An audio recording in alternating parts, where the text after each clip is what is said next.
Remember when we heard the story, or at least there was a report, maybe a rumor, something was leaked by the NCAA that they were considering expanding to 96 schools. I don't think that this was an accident that it got out there. What happens a lot of times with leagues, and I think the NFL is really good at doing this, they'll give something, information to an insider, and then the insider then throws it out. And then the NFL reacts, went to our reactions or the media's reaction, fans' reaction. And I think that's what happened with the NCAA. We're at 68. Then there was talk of 96. And I remember asking Jim Boeheim. Jim Boeheim said, yeah, I'm all for it. We asked Mike Krzyzewski last week. He goes, no, you got to be careful.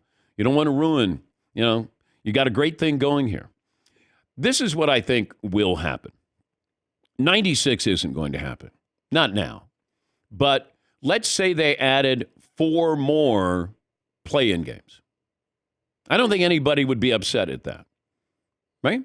Maybe we start our games Tuesday afternoon and then Wednesday afternoon. And they would be at the same site, same location. And I think that might be a way of, let's say we expand it to 70, 76, 78 teams, something like that. We're not getting to 96, at least I don't think we are, but I do think we're going to expand the tournament. And keep this in mind with the NCAA, this is their moneymaker. This is where they make their revenue. And why wouldn't you expand? We're looking at college football with the playoffs. They haven't even gotten to 12, and they're already getting to 14 a couple of years later. The amount of money that's there, the NCAA understands that as well as anybody, and that's why I think we'll expand the tournament. I just don't think we're going to expand to 96. And I hope they don't, because that's why you have a regular season. Everybody gets the opportunity to play in March Madness. All you have to do is win your tournament. You get an automatic bid. Why have a regular season if you're going to have 96 schools that go in? The conference tournament, win it, and you're going to go in. Even if you don't win it, you could still make March Madness. I don't think we have to make it, a participation type trophy for everybody. Hey, I remember somebody with the NCAA said the following to me, that, I was talking about the bowl games. And they said, well, we want people to, we want these kids to come away with winning. They probably lost their last game, and now you get to play in a bowl game. To which I said to the person with the NCAA, well, what about the team that loses the bowl game to the team that gets to have a win in their last game? He said, I didn't think of that. I go, well, it just seems kind of obvious that, yeah, everybody gets to win a game. We don't need participatory trophies. Not with this. I mean, some of it has to be cutthroat. Some of us that's what we love about it. Not everybody gets in.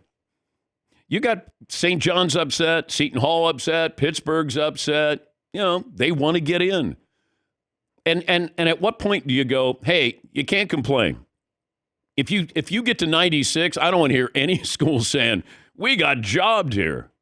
All right, if we add 4 more, 8 more, 12 more schools, okay, you're still going to get some, coaches, fan base who are like, we got screwed here. It feels like the story of this year's tournament is about the seeding of certain schools, certain conferences. Now, I think the Big East is the second best conference, basketball-wise.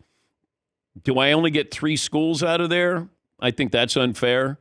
It feels like the NCAA was favoring certain conferences over others, but Big East is still great basketball there. And I can understand why Seton Hall and St. John's would be disappointed. Pittsburgh would be disappointed not getting in. But you do have the opportunity to get in.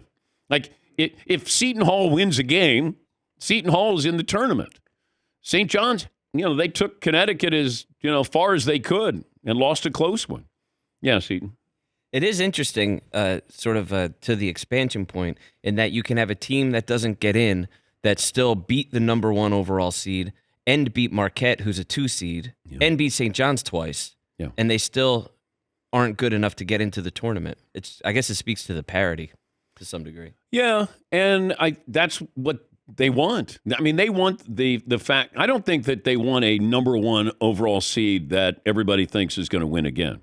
I think that they want to have that, oh my gosh, that kind of tournament there. And it feels like we're having more and more of that.